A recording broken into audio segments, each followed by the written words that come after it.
అంటే నీ పాప పుట్టిన తర్వాత అత్తగారింటికి వచ్చానంటున్నావు. ఒక బాలింతకి చల్లనీళ్ళు ఇవ్వకూడదు, నా జ్ఞానం కూడా మెత్తగలేదా? లేదు సార్, కనీసం అన్నం పెట్టాలి కూడా కాదు సార్. చాలా బాగా పెట్టారు సార్ నన్ను. నా భర్త అయితే వాళ్ళ మాట వినేవాడు. కనీసం ఏమన్నా అప్పుడు నాకు కొంచెం బాగలేకుంటే కూడా నా భార్యకు బాగాలేదని ఆలోచన చేయలేదు.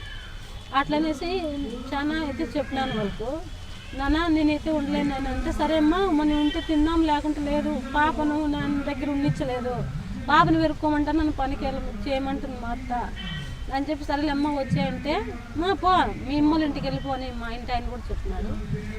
నేను పాపను ఎత్తుకొని ఇంటికి వచ్చేసరికి మా నాన్న మా అమ్మ లేదు సార్, వలస పోయినారు, రాచోటికి వలస పోయినారు. అక్కడికి వాళ్ళు ఈ ఇటుక పని చేసుకుంటూ అక్కడే ఉండిపోయినారు. తర్వాత ఆడుండే మా ఊరిలో మా పెదనాన్నని ఏరిపోయినా అమ్మ నాన్న అటు పోయినట్టు లేరమ్మా, వాళ్ళ అవసరం కొద్దిగా పోయినారు, నువ్వు ఇంకా అటు పోయినావు అనేసి అమ్మలు పోయినారంటే, లేదు పెదనాన్న నాకు అట్లా మళ్ళీ ఇట్లా అయింది, నాకు అమ్మల దగ్గర విడిచిపెట్టద్దురా అని మా పెదనాన్ని కోరుకొని అమ్మల దగ్గరికి పోయినాను. పోతే ఏమ్మా మొన్ననే కదమ్మా విడిచిపెట్టి వచ్చింది, మళ్ళీ వచ్చినావు అంటే, వాళ్ళు ఏమి ఇచ్చినారు ఏం పెట్టారని తప్ప ఈ మాట తప్ప ఇంకెన్ని మాట్లాడరమ్మా, కనీసం పాపను ఎత్తుకోలేదు, నాకు జ్వరం వచ్చింది చూపించలేదు, ఇట్లా చేసినారమ్మా, అందుకే పాపను ఎత్తుకొని వచ్చేసినారంటే, సరేలేమ్మా మన ఉంటే తిందాం లేకుండా పస్తుందాం లేమ్మా అని చెప్పి ఆడికి వచ్చిపోయినాము. నా భర్త అయితే రాలేదు సార్. కనీసం ఎట్లుంది నా బిడ్డను కూడా చూసేకి రాలేదు, నన్ను కానీ నా బిడ్డను కానీ చూసేకి రాలేదు. వాళ్ళ అమ్మల మాటిని అక్కడే ఉండిపోయినాడు. సరేలేని అక్కడే నేను ఉండిపోయినా సార్. పాప 6 నెలలు పాప అయింది. ఇప్పుడు పక్కింటి వాళ్ళు బాగా పరిచయం అయినారు సార్. పుష్ప అనే అమ్మాయి, ఆ అమ్మాయికి తల్లిదండ్రులు ఎవరు లేరు, ఆ అమ్మాయి పేరు పుష్ప, వికలాంగ్ సార్. అమ్మాయికి 2 కాళ్ళు అదవే. ఆ అమ్మాయికి ఎవరు లేని వల్ల హోటల్లో పని చేసుకుంటూ ఉండింది. నేను అక్కడ వెళ్ళిన తర్వాత నా దాకా వచ్చి పరిచయం అయింది, పాపను ఎత్తుకుండేది, నా దగ్గర కూర్చుండేది, అట్లా ఉండింది.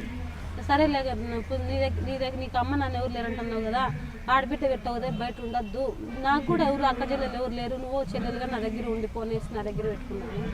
వాళ్ళు బ్రోకర్స్ పక్కనే ఉన్నారు సార్, నాకు తెలియదు. రాయచోట్లో మా అమ్మలతోనూ బాగా మాట్లాడేది, మాతోనూ బాగా మాట్లాడేది. ఓ రోజు ఏం చేసినారు, నా కూతురు నిద్రపోయింది సార్. నిద్రపోయింటే ఏం చేసినారు, పాప పండుకుందిలే, రమ మీరిద్దరూ రాండి నాతో సినిమాకి పోదాము, సినిమాకి పోయిద్దానంట. నేను రానక్క, పాప నిద్ర పోతుంది, నేను రాను అన్నాను. అంటాను తర్వాత, లేదు పాప నిద్ర మేము నేను చెప్పుదు లేదు, సినిమాకి పోతుందని మాత్రం చెప్పొద్దు అని చెప్పినారు. బజార్కి వేసి వద్దామని చెప్పినారు. ఆడలేదు సార్ వాళ్ళు, సుబ్బలక్ష్మి, నాగమ్మ, వెంకటలక్ష్మి, ముగ్గురు సార్. వాళ్ళు చాలా ఇక్కడి నుంచి తీసుకెళ్ళి చాలా మంది అమ్మాయి గారిని అక్కడ అమ్మేసినారు సార్. అంతకు మీ గురించి చెప్పండి, తర్వాత ఆమె గురించి మాట్లాడు. సినిమాకి తీసుకెళ్ళారు. తీసుకెళ్ళి మా నాన్నకి పోయి ఇటుకి పని చేస్తాంటే, నాయన మేము బజార్కి వెళ్ళొస్తామని చెప్తే, సరేలేమ్మా పాపను ఎత్తుకోవద్దు, పాపను నీలే అని చెప్పి నేను పోయేసి బిరకని రాని అని చెప్పినారు మా అమ్మ నాయన. వీళ్ళు బజార్కి అని తీసుకెళ్ళేసి సినిమాకి పిలిచిపోయినారు సార్. వీళ్ళు ఇడిస్తే మామూలు కూల్ డ్రింక్ ఇచ్చినారు సార్, తాగినాము. నా పుష్ప అమ్మాయి తాగినారు, నేను నాకు ఇచ్చినారు, తాగినాము. వాళ్ళు తాగినారు సార్, వాళ్ళు కూడా మాతో కూడా తాగినారు. దాంట్లో ఏం కలిపినారో అయితే మాకు తెలియదు సార్. వాడ ఏమో నిద్ర వచ్చినట్లు మత్తు వచ్చినట్లు అయిపోయింది సార్. అక్కడి నుండి ఎక్కడ తీసుకెళ్లారో మాకు తెలియదు సార్, ఎక్కడ తీసుకువెళ్ళారో తెలియదు, ఆడుండామో కూడా తెలియదు. 2 రోజుల తర్వాత మాకు మెలకు వచ్చింది. ఆడికి పోతే భీమిండి అంట సార్ అది.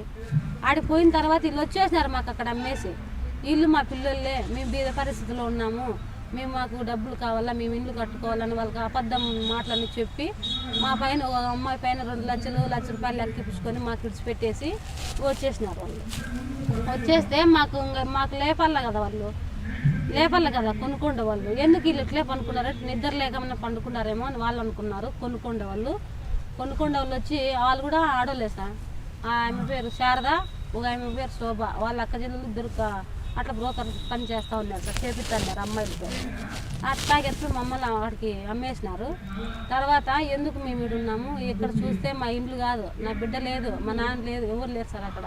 ఆ పాప నేను ఇద్దరమే ఉండిపోయినా, మా దగ్గర వచ్చిన వాళ్ళు కూడా వాళ్ళు లేరు అమ్మాయిలు. ఏమక్క ఎందుకు మేము ఇక్కడ ఉన్నామంటే, లేదమ్మా వాళ్ళు మీ ఫ్యామిలీ వాళ్ళు అంటేనే, వాళ్ళు మీకు డబ్బు లేదంటే మీరు బీదోళ్ళు అంట, అందుకే డబ్బులు ఇప్పించుకొని వెళ్ళిపోయారమ్మా, మీరు ఇక్కడే ఉండాలా అని. ఎందుకుంటామక్క మేము, వాళ్ళు మా ఫ్యామిలీ వాళ్ళు కాదు, ఇట్లా నాకు పాప ఉంది, 6 నెలలు పసిబిడ్డ ఉంది, మా నాన్న మా అమ్మ నేను ఒకదాన్నే, ఆ పాప నా చెల్లెలు, ఆ పాపకి వికలాంగు, ఇద్దరము వాళ్ళతో పాటు వచ్చినాం, సినిమాకి వచ్చినాం అంతే అక్క, మేము మాకు వాళ్ళు ఏం పేరెంట్స్ కాదు, మాకు బంధువులు కాదు వాళ్ళు అని చెప్పినాం. సరే వాళ్ళు ఇండ్లే, నువ్వు చెప్తే మేము విన్నామమ్మా అని చెప్పా. లేదు మేము ఉండము అక్కడ అంటే, ఆడికి పోయి చూస్తే అందరూ పెళ్లి కాని అమ్మాయిలు ఉన్నారు, పెళ్ళైన అమ్మాయిలు ఉన్నారు, తర్వాత ఏజ్ 50 ఏళ్ళు అమ్మాయిలు కూడా అక్కడ ఉన్నారు. వీళ్ళంతా ఏం పని చేస్తారో మాకు తెలియలేదు సార్. తెలియకుంటే 1-2 రోజులు ఏం చేసినారు, మేము బాధపడతానంత అన్నం తినే కాలేదు సార్. నాకు పాప ఉంది కదా, చిన్న పాప ఉంది కదా, నాకు కూతురు మంచిగా వస్తుంది, మా నాయన మంచిగా వస్తారు. ఇప్పుడు జనం ఎన్ని రకాలు అనుకుంటారు సార్ ఊళ్ళోనే, అదే ఒక బాధ అనిపించింది. పాప ఎక్కువ గుర్తుకొచ్చింది సార్ నాకు. పాలు తాగే పాప కదా, బాధతో జ్వరం వచ్చేసింది నాకు, పాలు పట్టలేక జ్వరం వచ్చింది, చాలా బాధలు పడినాయి. వాళ్ళే చూపించుకొచ్చేవాళ్ళు. నీకు పాప పుట్టిన తర్వాత భర్త అత్త ఇద్దరు వేధించారు, దూరం అయిపోయారు. నువ్వు పాపే నీ జీవితం అనుకుంటూ నా దగ్గరికి వచ్చావు. తెలుసో తెలియకో ఆ మత్తు మందులో భివాండి చేరుకున్నావు. ఆ రోజు పాప గుర్తుకొచ్చినప్పుడు నీకు ఏమనిపించింది? ఏమనిపించింది సార్, ఎందుకు ఇంత నా బిడ్డకు నాకు దూరం చేసినాడు దేవుడు, ఎందుకు నేను ఈ పరిస్థితుల్లో ఇరుక్కున్నానని చెప్పి చాలా బాధ వేసింది సార్. చాలా పాప కళ్ళకి వచ్చిందా? కలరింపు లేకే సార్. నాకు అది పాలు తాపలేని పరిస్థితుల్లో ఈ టైంలో నా బిడ్డ చాలా బాధపడినా సార్. అప్పుడైతే క్షణము నా బిడ్డ గురించి ఆలోచించి ఏడ్చినా సార్. నేను ఎంత ఏడ్చినా వల్ల పంపించలేదు సార్. వాళ్ళు ఏమంటారు, వాటికి పోయిన 2 నెలలు అయిపోయింది, లేదక్క మీకు ఎంత డబ్బులు అయితే వాళ్ళు ఇప్పించుకున్నారో, దయచేసి మేము బీద వాళ్ళమే కావచ్చు, మేము వేరే వాళ్ళు తెప్పించుకొని మా అమ్మలకు ఫోన్ చేపిస్తే లెటర్ వేసినా కూడా మా అమ్మలు ఏడనగానే అప్పు తీసుకొచ్చి మీ డబ్బులు మీకు ఇచ్చేస్తామక్క, మమ్మల్ని పంపించేస్తాయంటే, కాదు మిమ్మల్ని పంపించడానికి మేము కొనుక్కోండేది, మీతో మేము వ్యాపారాలు చేపించే కొనుక్కున్నాము అని చెప్పినారు సార్. చెప్తే ఓ రోజు ఏం చేస్తారు, 2 నెలలు 3 నెలల తర్వాత అంతవరకు మమ్మల్ని ఏం మాట్లాడించలేదు. నేను ఇదే పాపలో బాధలో ఉన్నానని చెప్పి జ్వరం వస్తుంటే హాస్పిటల్ చూపించలేసి నన్ను ఏం మాట్లాడలేదు సార్. వాళ్ళు ఓ రోజు ఏం చేసినారు, లేదమ్మా నువ్వు తాలిబొట్టు వేసుకోకూడదు ఇక్కడ అని, నాకు తాలిబొట్టు మా అమ్మలు పెట్టినంత బంగారం ఉంటే అంతా వాళ్ళే తీసేసుకున్నారు సార్. గొలుసులు కూడా వాళ్ళే తీసేసుకున్నారు, ఏమి ఇవ్వలేదు. ఖాళీగా ఏం లేదు సార్, డ్రెస్సులు వేసుకోమంటారు సార్. మేము డ్రెస్సులు వేసుకోము, మాకు మేము చీరలో కట్టుకుంటే బీదోళ్ళము, మాకు ఇట్లా డ్రెస్సులు అంటే ఇష్టం లేదా అంటే లేదమ్మా నేను చెప్పినట్లే మీరు వినాలా, లేదంటే చాలా బాధలు పడతారంటే బాధలు పడినా లేదు, నేను ఇన్నే అయినా అని తిరుక్కుండా సార్. నేను వెనక్కి మీతో పాటు చాలా మంది అమ్మాయిలు ఉన్నారు, ఆంటీలు ఉన్నారు అని చెప్తున్నావు కదా, అంటే వాళ్ళు ఎలాగ ఉండేవారు అక్కడ? వాళ్ళు ఏం సార్, వాళ్ళు ఈ కస్టమర్లు వస్తారు, వాళ్ళకి నైట్ అంతా ఎంతకో డబ్బులకి ఇస్తారు సార్. వాళ్ళకి అమ్మాయిలకి వాళ్ళు నైట్ అంతా వాళ్ళు ఎన్నోసార్లు పెట్టినా వాళ్ళు భరించుకోవాల్సిందే, వాళ్ళు ఎన్ని బాధలు పెట్టినా భరించుకోవాల్సిందే. ఈ అబ్బాయిలు వచ్చి సిగరెట్లు కాల్చే వాళ్ళు ఉంటారు, చండాలంగా చేసేవాళ్ళు ఉంటారు, చండాలంగా బాధ పెట్టేవాళ్ళు ఉంటారు, ఇట్లా రకాల బాధ పెట్టినారు సార్. నా ముందరే ఒక అమ్మాయి వచ్చి చాలా ఒళ్ళు అంతా సిగరెట్తో కాల్చింటే పరిగెత్తుకుంటూ వచ్చేసింది సార్. నాకు ఆ అమ్మాయి కలిసి చాలా బాధ వేసింది.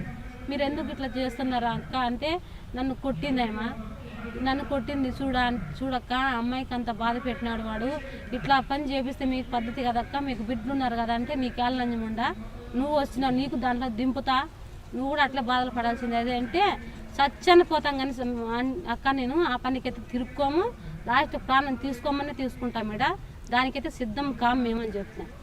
సిద్ధం ఎట్లా కావో చూస్తామని చెప్పి కస్టమరు కొత్త వాళ్ళని పిలిపించినారు సార్. కొత్త వాళ్ళని పిలిపించి మాకు వాళ్ళ డైరెక్ట్గా వాళ్ళకి అమ్మేసినట్టు మాట్లాడేసినారు సార్. వాళ్ళు మేము ఎప్పుడైతే వాళ్ళకి ఊగొట్లేదో డైరెక్ట్గా మేము వాళ్ళ పక్కన వీళ్ళ దగ్గర ఉండేదిలే, డైరెక్ట్గా వాళ్ళకి పెళ్లి చేసుకుని వెళ్ళిపోతారంట. ఆంధ్ర వాళ్ళు అంటే వాళ్ళకి చాలా ఇష్టం అంట. అట్లా 5 లక్షలు